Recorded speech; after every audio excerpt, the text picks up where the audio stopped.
So my presentation's entitled Welcome to the Resolution Revolution, and it alliterates nicely, so it sounds good for a conference. But in essence, I really genuinely believe that there is a substantial revolution happening right here. We talked about paradigm shift with Kathy earlier, a real revolution in the way that we perceive justice. For hundreds of years, we've perceived justice as taking our case in front of an authority figure with our advocates who thrash it out in front of the authority figure, who through watching out, in essence, witnessing the thrashing out process, that authority or a jury of our peers can establish the truth.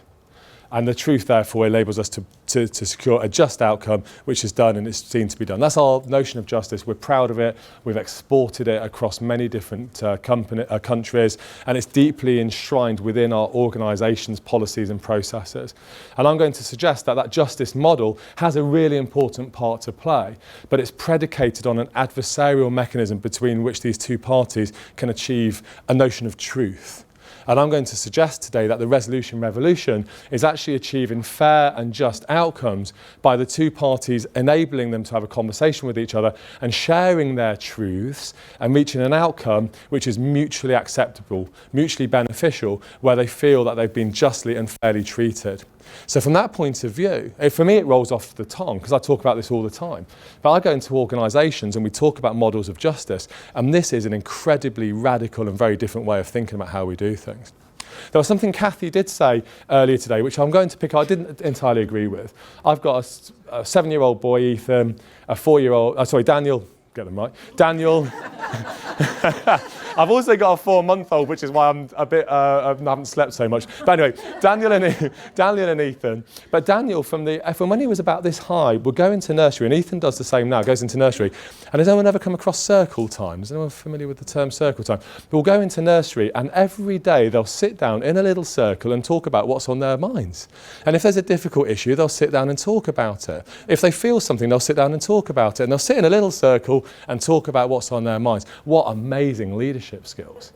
If only our leaders could get people around in a circle and talk about things using circle time. So the point Kathy was making about we're not educating our youngsters, some of the evidence suggests to me that actually my little boy Daniel and Ethan, they'll never forgive me for this, are developing amazing leadership skills based on emotional intelligence, insight, understanding, dialogue, engagement, togetherness and collaboration. And that's what today is about. Because this is what we're dealing with every day in our organisations. And if you've ever been on the receiving end of somebody blaming you, whether it's because you pushed in front of them in a bar or they perceived you did, or cut up in a roundabout or some big office spat, when those fingers are pointing at, we wilt. Yet it's at that moment in time that we're expected to be able to clearly and confidently express very difficult issues through the form of a grievance process or articulate our concerns to our manager. But it's at that moment we probably feel like going and curling up under a rock and not wanting to be able to come out again. And our organisation's policies and procedures, particularly in the adversarial way that they're designed, actually encourage a big finger of blame pointing. And what that does, it generates what I would call a binary position within our organisations. Because we're so busy trying to protect ourselves from this right, wrong, win, lose position that exists within the organisation, that we begin to defend ourselves against a perceived attack. And what's the best form of defence? Attack. So what the organisation's policies are doing by engaging in blame, creating a binary position of right, wrong, win, lose, are actually unconsciously driving behaviours within our employees which are based on defend and attack. And then I get a phone call moaning about people's employees, and the message I'll say to any HR professional or leader, you get the behaviours you deserve. And when people are behaving badly, they're behaving badly because of the way our organisations are designed. And the blame that exists within their organisation and this sense of the bogeyman or this big issue is going to come down upon us, that drives the behaviour. And one of the issues for me as a mediator is I'm often called in to resolve the behaviours, which is a reactive response, but I can see upstream so much stuff going on that caused these behaviours in the first place. And what I think has been fascinating today, and the stories we've been hearing, is actually so much work is now being done to try and address some of those root causes of the conflict. Because good morning, let the stress begin. Another day in the office. I remember speaking to a lady, she just stuck with me. It was one of the first times I did a workplace mediation. She said, it feels like I'm coming into work with bricks in my belly. Yet we want an engaged, productive, hard-working, happy workforce to do the best they can. But employees through these processes have bricks in their belly. And I challenge anybody to be innovative and creative and bubbly and upbeat, whatever it is that we need to be, if you've got bricks in our belly. What we are actually is probably solemn, downtrodden, fed up. We might have a small clique over here of people who feel the same way that we do. We form a small allegiance or alliance with them. And every now and again, we'll get the confidence enough to maybe chuck a little grenade in or stand up and sign a letter off to whoever and say, look, we're not happy. And then the organisation throws everything at it and it continues this cycle of damaging, destructive, dysfunctional, divisive behaviours. But let's remind ourselves, this is the policy framework that exists to resolve these issues. We'd be better off, in my view, doing nothing and just hoping that the parties will resolve an outcome. And it's really interesting from the figures that Johnny Gifford stated, the low use of formal processes. Doesn't that tell us an awful lot about the lack of confidence in our formal processes? I'll go into organisations and they'll say to me, yes, but David, we're really good at not using our grievance procedure. We work things out before it gets into grievance. We have a culture of informal resolution and leadership. So I'll say, well, you don't actually use the procedure that you've designed to resolve the issues. How can we, so you're actively avoiding dealing with it. Why? Because it doesn't work. Well, why do you have it? If you're actively avoiding using it, what purpose is it solving? Other than you can say we don't use it. That's not dispute resolution. Not in my mind, it's dispute escalation. And we might as well just wash the money down the plug hole, down the drain. And we're not just talking hundreds of pounds, we're not even talking thousands of pounds, we're talking tens of thousands of pounds. And any of you who've been to an employment tribunal, particularly where there's a discrimination element where of course the award is uncapped at an employment tribunal, the amount of time and money and energy that is spent in addressing those issues is phenomenal and could potentially run into hundreds of thousands of pounds. Well, to set up a mediation programme with, I can't even think what we've done Lloyds for Lloyds or Royal, you're talking tens of thousands of pounds. One local government HR director said to me again when we set up a mediation programme, one case that didn't go to employment tribunal had paid for his entire mediation programme, awareness raising for about 200 managers and for the entire HR team to be trained in dispute resolution from one case. The business case for me is significant. Where's the business case in favour of grievance? There is no business case. The only box it ticks is perceived procedural fairness. There is no other intrinsic business benefit in my mind of the word grievance. In fact, even just saying the word grievance makes me feel depressed. What a horrible word. And we don't just talk about grievance, we slap grievances, don't we? We slap them down on each other. They hang above our heads like the sword of Damocles. Achieving what? I don't know. Achieving a lot of negative elements. But we're not talking about this.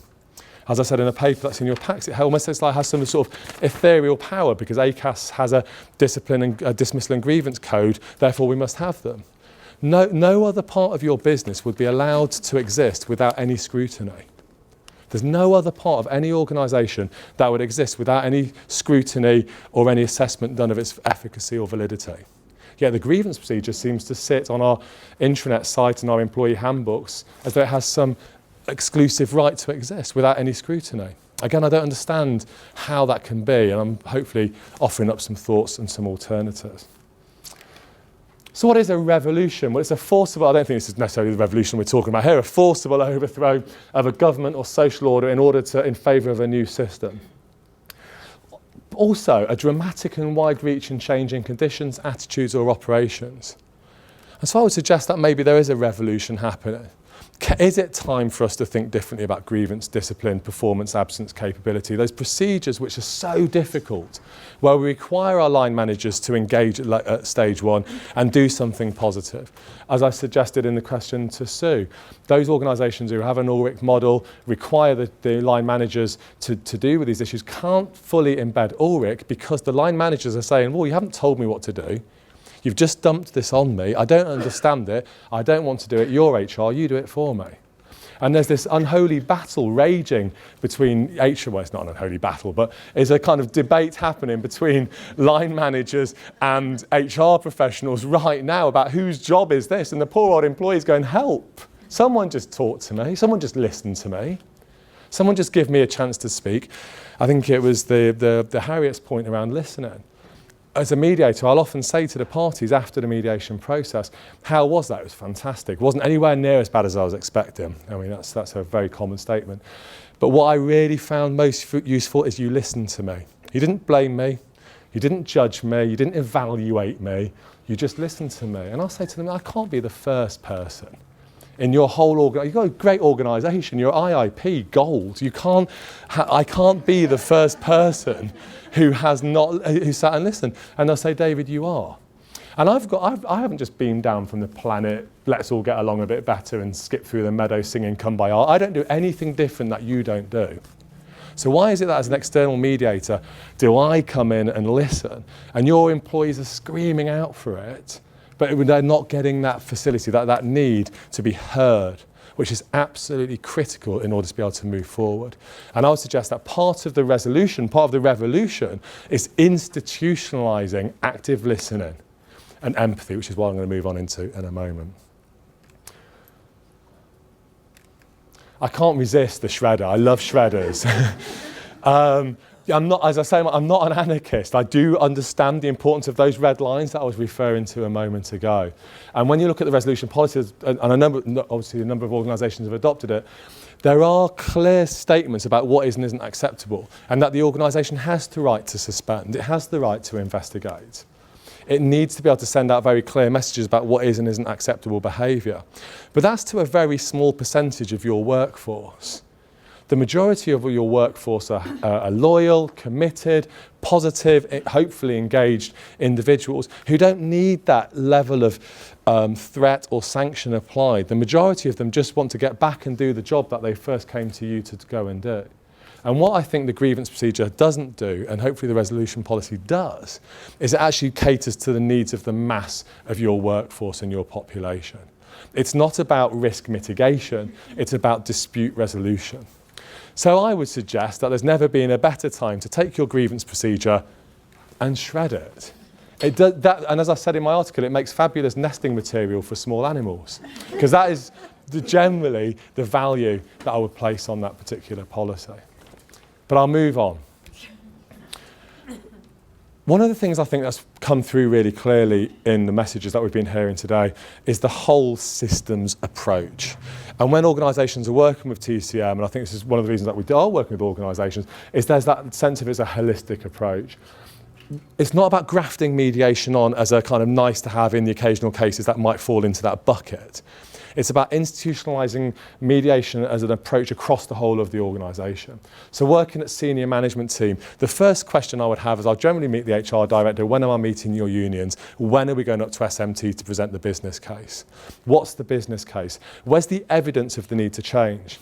What are your values? Oh, I'm sure we've got them somewhere here.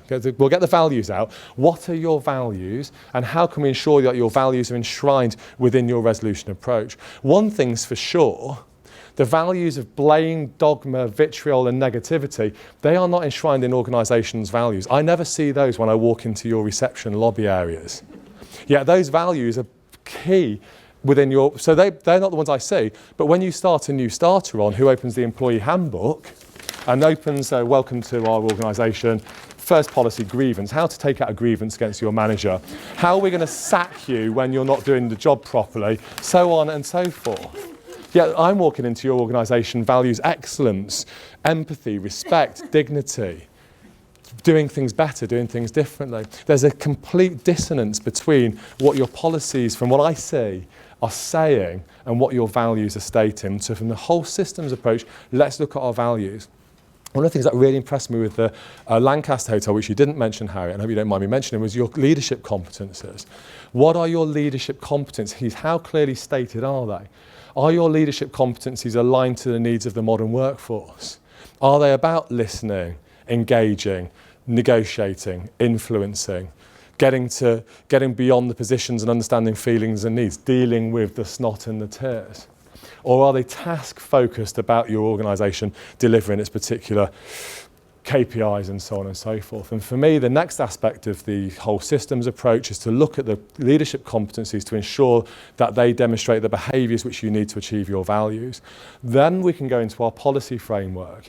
And if we look at our policy framework through the prism of values and more progressive competencies, you'll naturally wish to change it. And just by changing the name from, I'm picking on grievance in particular, but from grievance to resolution, the first paragraph will change, then the second paragraph will change. You don't need me to give you a template policy. You can rewrite the policy if you're drawing on your own organisation's values. Fairness, respect, trust, empathy, engagement. These are values of the modern organisation. And when they're enshrined in your resolution approach and your whole methodology, then this is the kind of organisation that I think people will want to be working with. The next one, can anyone guess what this slide might refer to? Other than someone who's obviously... say? She doesn't fit. Yeah, absolutely, it doesn't. It's empathy. Putting yourself in another person's shoes. There is a massive empathy deficit in our organisations. And I'll speak to people in a mediation. I know we've got a lot of our mediators here, and we have the same conversations. And I'll say to the parties in a mediation process, how do you think the other person feels? Oh, I don't care. Why are you asking me that? Why would I care how they feel? So let me reflect back to you what I've just heard you say. You're feeling upset and vulnerable, fed up and betrayed, and you don't care how the other person feels.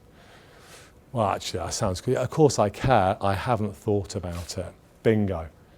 I haven't thought about it. That is exactly the problem that we're dealing with. How does the other person feel? I haven't thought about it. Amazing things can happen in organisations when we make decisions based on how's this going to play out for the other person. And as a mediator, I'm always doing that because empathy is a key element within within mediation. But actually, when I look at organisations, I see it in absentia. How many of your policies within your ER, IR and HR framework actually include the word empathy? Some people's do, but it's actually a very, very rare. How many policies include the word safe space where we can go and resolve our issues? So the next recommendation I would have as part of the resolution revolution is institutionalising empathy within your organisations, not making empathy some sort of a soft and cuddly thing that people are really scared of. You can make fantastic business decisions when you put yourself into the shoes of the people who are receiving your business decisions. And it doesn't take weeks and months. It doesn't even take minutes. I would suggest that good empathy can come in about 30 seconds. And if in 30 seconds, and I'll challenge you, the next business decision you make, for 30 seconds, imagine what this might feel like for the other person, and it will help you to develop a much more well-rounded and organised and structured business decision, which is far more likely to land well with the people who are receiving it because you took the time to imagine what it's like for me. This isn't soft and fluffy. This is absolutely vital business leadership, but it's missing because our grievance procedure gets in the way, in my view. And of course, then it builds collaboration and cooperation. And we talk a lot about collaboration and cooperation within organisations. I see this an awful lot. But actually, how effective are our team leaders, HR professionals and others in driving collaborative and cooperative business approaches? And for me, it's absolutely central to effective team working. So training your managers, upskilling your HR team, and I'm going to talk about the triumvirate, bringing unions into play as well, and driving a culture of cooperative problem solving based on underlying interests and needs rather than the startlingly negative positions that we take and we adopt about each other when there are problems. We will always say bad things about each other when there are problems. They're called positions. Those of you who are mediators, you will know their position statements. Are your team leaders, as part of developing cooperative and collaborative processes, skilled at getting beneath those, identifying the underlying interests, the underlying needs, and creating this magnificent place called the ZOPA? People familiar with the ZOPA? The zone of possible agreement. And in the ZOPA, driven by the leader, we can help the parties to secure outcomes which drive collaboration and drive cooperation. And if we look at the BS 11,000 standard on collaborative practices, we're actually working with a large organisation to help them implement that at the moment. And they're using mediation, not just as a throwaway nice to have at the end, but they're actually using it as a strategic driver of the achievement of the British Standard collaborative framework. Very interesting. The next piece of advice as part of the resolution revolution is just let people be angry. Anger's okay. We seem to be really scared of anger. We seem to be really scared of a lot of feelings, in actual fact, and I think I'd probably use anger as one really good example. Amazing things can happen out of anger, but we're so scared of it because we know that when we're angry we might behave badly, and which means I'll probably have the book thrown at me, so I suppress it. No wonder we have irritable bowel syndrome and bad backs and sore shoulders and all the rest of it. I'm so busy suppressing it. And what I'm suppressing is that cortisol, the hormone driven by the amygdala. It's firing away the cortisol, the adrenaline. It sits here, it sits here, it sits here, it sits here. Ouch. It hurts. It hurts real people. It's hurting real people right now. Let's just get it out. And you know something? People, when I'm in a mediation process, they're often really scared about going in to meet the other person. Oh, it's going to end up in repercussions, and I daren't say anything to them. They'll probably get their own back on me, and there'll be all of these terrible things that will happen to me, and I'm scared about how I'll respond and how they'll respond. But what actually happens is they sit there and listen and go, oh my God, I never realised you felt like that. I'm sorry I said those things, because I didn't realise that when I called you a waste of space, it would have the impact of you feeling less valuable than air. It never occurred to me. But now I know that, I won't call you a waste of space again, because you are more valuable than air. But it never occurred to me that would have that sort of impact on you. So I undertake I won't do that again. That drives the behavioural change. I don't need someone to fly in from Zurich to come in and hear a panel meeting to tell me not to call someone a waste of space. I just need to sit down and listen as they tell me what they feel. And one of the big passionate beliefs I have as a mediator is we all have the capability and understanding how to resolve our issues. The problem is, if any of you have ever been in conflict, you'll know that you're probably running through this in your head before you go to bed, when you wake up at 2 o'clock in the morning, and when you wake up again in the morning and walk through the office doors. But it's at that moment at 2 o'clock in the morning that I'm often most interested, because unless there's something weird going on and you can wake the person up who's next to you and say, look, we've got to talk about our office conflict, you're probably trying not to wake them up.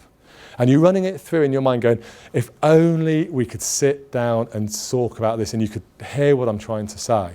But what actually happens is I go to my laptop, fire it up and send an email off saying, as you are aware, contrary to policy area number K, your behaviour is X, Y and Z. But at 2 o'clock in the morning, you knew you needed to sit down and talk with them. As a mediator, and hopefully as a leader, as an HR professional, let's take those people back to that moment in time. Because what I'm trying to say is we all have the capacity to resolve our issues. We all have the ability. The grievance procedure in particular inhibits that. It blocks common sense. It undermines that sense of we can do this and creates a sense of we can't do this, like walking through treacle. We've heard a lot as well from our presentations today about talking and listening. In essence, this is a slide that simply reflects talking and listening. It's very basic. It's very straightforward. And I think if we go back to the dispute resolution regulations, which were repealed back in 2007, they were the worst example of process inhibiting talking and listening, if you remember those. And what we've seen slowly now starting to emerge is a culture which actually encourages people to sit down and talk and listen. The resolution policy is absolutely based on two people sitting down and talking and listening. Because when we can do that, amazing things can happen. And again, one of my challenges to any HR professional or business leader is what are you doing right now to get those two people in a room? Because I'll often go in 2, 3 months or years later, and I think they should have probably been put in a room at the beginning, and the lock just sort of locked and said, don't come out until you've worked it out, because they will work it out. But what we actually do is we suspend both of them while we have an investigation. It's like, how does that work? Here we have the triumvirate. This is the first Roman triumvirate. Now, I did write down the names. It's Caesar and Pompey. In particular, the triumvirate, the three people who lead. I'm going to call the triumvirate of the organisation the union, the manager, the HR professional. Now, each of these three members of the triumvirate, or the Holy Trinity, or the Unholy Trinity, as I might sometimes call them, are often absolutely focused on trying to resolve issues. There's no question of the motivation and the desire of these three stakeholder groups to resolve issues. But what happens is they're so focused on resolving issues, they don't realise they're pulling in opposite directions. And actually, in so doing, the needs of the employee are often forgotten, and they go straight through the middle, waving a flag saying, please, will someone listen to me? And the best examples that we've been hearing today, in my view, of dispute resolution within organisations are where the unions, the management, the HR professional in particular, there are others, but in particular those three, are sitting down and focused on dispute resolution, developing the pathways, the systems, the processes together and unified. And I think the Royal Mail example of the mediators working together to go out together sends out the most powerful message of modern progressive industrial relations that I've ever heard in this country. And I was in Isleworth at Sky Studios on a regular basis many years ago commenting on the Royal Mail dispute. And many people saw Royal Mail industrial relations as being something of a, you know, it was well, Paul, you're laughing there, you remember it. It wasn't seen as the shining example of IR. But now it is, because the union and the management are working together collaboratively to resolve these issues. We've heard a lot today as well about values and culture. And as I've mentioned, it's absolutely vital that we go back to our values and remind ourselves, what is our organisation about, what do we achieve, and what kind of culture do we want? And that's about then going out and engaging with employees and allowing them to have a voice. And when we go out and run focus groups and action learning sets, employees have got a lot to say. And actually by encouraging them to talk and encouraging them to share their experiences. And what's really interesting for me around employee engagement is it's not really easy, but it's relatively easy to engage your employees when the tills are ringing and everybody's happy. That's good. That's good employee engagement. Real employee engagement for me happens when they've got stuff to say to you that you really do not want to hear. And that's real employee engagement. And the way to drive that kind of level of an engaged, positive working environment is to go out and let your employees really let rip and really tell you what's going on. And the really interesting thing in there is they will actually focus a lot on what is working well, and they'll actually demonstrate incredible loyalty and positivity and real regard towards the business. But sometimes I've experienced the fear of actually going out and having those conversations. And mediation and resolution, I think, can allow that to happen. And then constantly revisiting that and reviewing it. One of the key elements as well that I've not mentioned but really should is the importance of a good evidence base. It's important, if we're going to see the change in behaviours, the change in culture, the change in policy, that there's a clear evidence basis to that. And certainly within TCM and in other organisations, we run resolution audits to understand what's going on in your organisation right now, what's going on around well-being, around employee engagement, around grievance, around absence, around attrition, measuring that data and starting to understand what are the patterns and trends within your organisation. Because some of you may not have had a grievance in the last 10 years. Some of you may have had 10 grievances when you went to check your iPhone this today at lunchtime.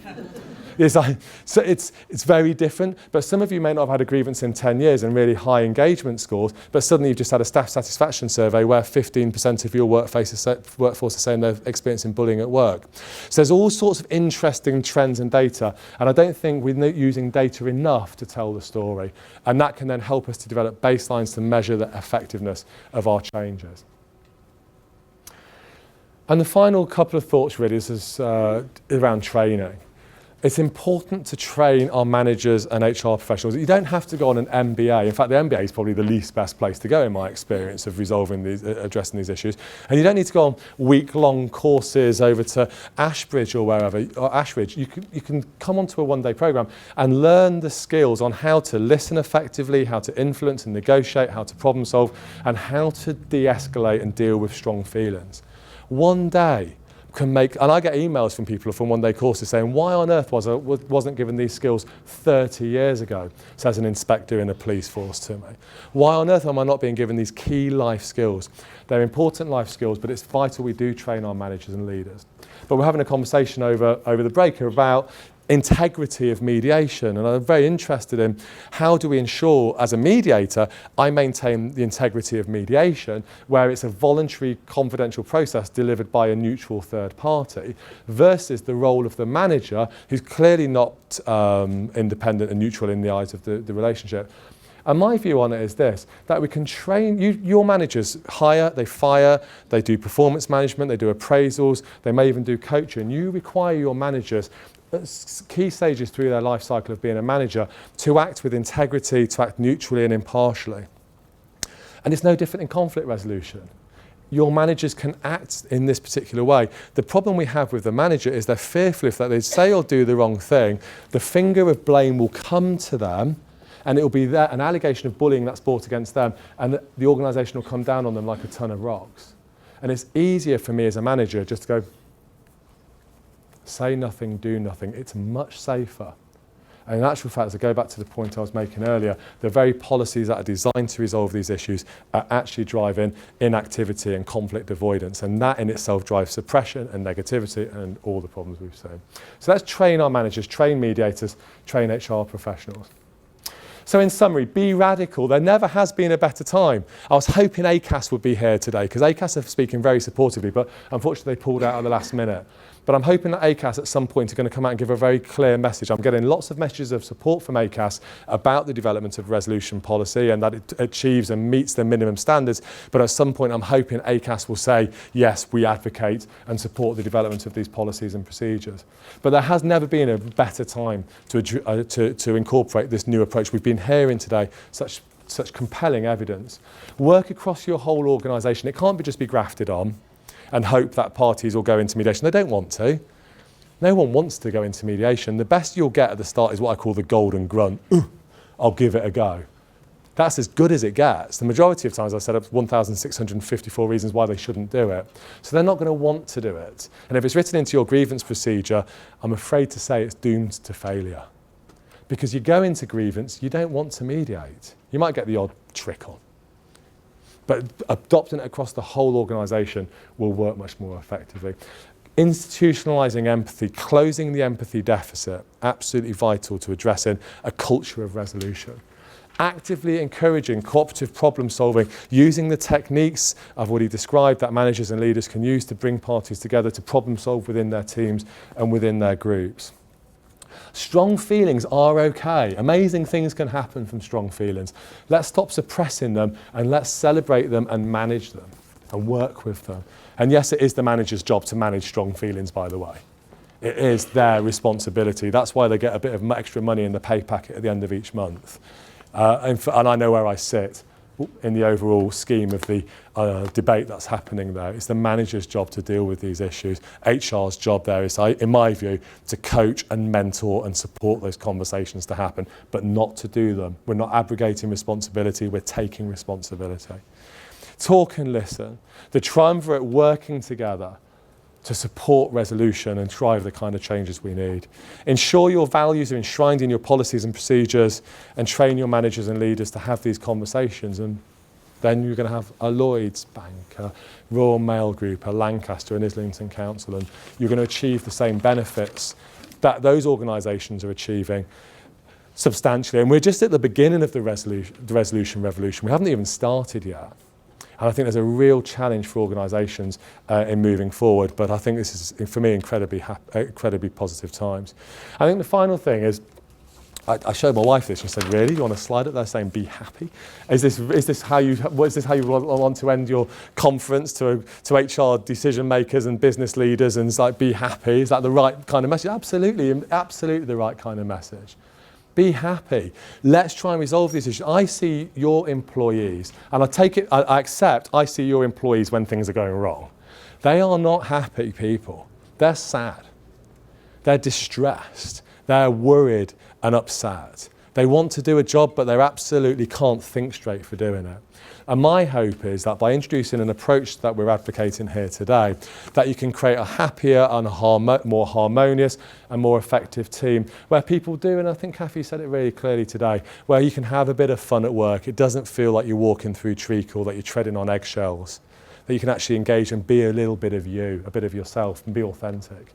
So my final words really is I hope that as a result of introducing the approach or derivatives of the approach, that your employees can be happier in their workplace. And hopefully as a result, you benefit from enormous growth, success for the future, which is what I would like to wish you. So thank you very much. Thanks for listening. Thank you. I suppose I should, as the chair, invite myself to take any questions that you might have. So does anyone have any questions about anything that I have said? It actually links back to a phrase you used earlier this morning about when conflict, you go into an organisation, you see endemic conflict, and you talk about, obviously at that point when you come in, you're being asked to look at the behaviours. Can you just talk a bit about how those behaviours might manifest? Gosh, it's a whole array. I mean, you've got different stages of the conflict life cycle. So you imagine that let's go back to our email or the comment of you're a waste of space because I handed a report in which hadn't been proofed correctly, and so I'm told I'm that waste of space. We get this a very powerful response driven by our need for respect, courtesy and being valued hasn't been met, and it gives us a sense of a loss of esteem, a loss of confidence. And that loss then drives very powerful responses. Now, loss is absolutely key in conflict terms because it's a perceived loss. I think I've lost something. It might be abstract. A physical loss, as you know, you may be taken my job away from you as a threat, or a fear of future loss. It's fear of future loss, which is the key driver in conflict often. So then that impacts on how we act, interact and react, or the air of the conflict, as I'll often describe it, the actions, interactions and reactions. And there are different behaviours. So let's remind ourselves there's fight, flight, freeze or fall. So we can go through one of those Fs, or we might try all of the Fs. The fifth F, of course, for mediators is flow of conversation. So we may fight, we may become aggressive and hostile, we may start to shout and become very very hostile and aggressive. We may form a small allegiance with other people who feel the same way. We may withdraw from the situation and remove ourselves from it, go off sick, perhaps. Just go into presenteeism mode of just sitting at the computer, keeping our head down. We may just freeze, going, shock. Is this really happening to me now? And it's like, it's almost people are confused and absolutely shocked.